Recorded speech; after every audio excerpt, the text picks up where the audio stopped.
Wind Waker and Twilight Princess, the GameCube era Zeldas, one could say they have just as many similarities as they do differences. And that's what I'll be diving into, listing what I feel they have in common and their opposite themes, followed by which game I prefer.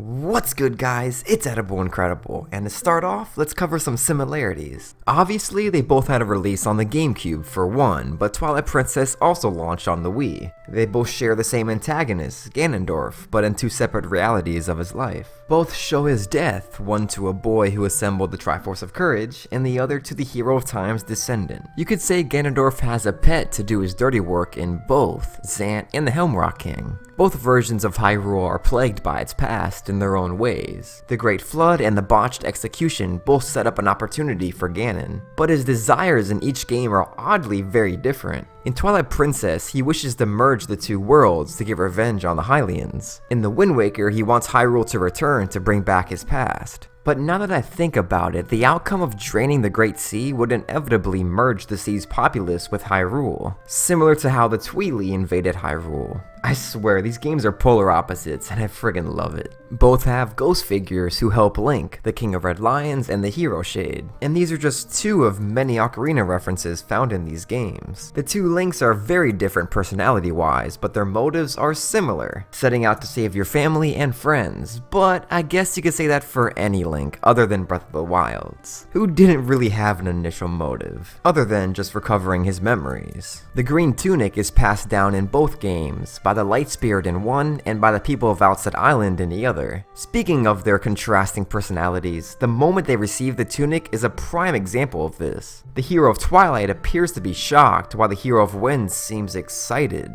Zelda's character couldn't be more opposite between her Wind Waker and Twilight Princess counterparts. A rebellious pirate and a somber princess. Sure, Zelda in the Wind Waker grows into the cliché damsel in distress, but she still holds on to her playful personality. Initially following Wind Waker's release, the fanbase bashed the cartoony graphics, which is a shame since the underlying backstory contrasts the lighthearted art style beautifully. But these complaints ended up spawning Twilight Princess's gloomy graphics, which was a huge initial success. It's funny looking back now that a lot more people compared to its initial release now believe Wind Waker is the definitive 3D Zelda. Time can leave a deadly or thriving mark on a game's longevity. These games differ in this aspect as well. Even the main focus is quite opposite. The open sea versus more of a linear progression with more dungeons. The races populating these versions of Hyrule are a stigma of their past. Zora transforming over time into Rito, same with the Kokiri into Korok, Goron's almost going extinct in one and losing their trust in the Hylians in the other, and the Gerudo either leaving or going extinct prior to both.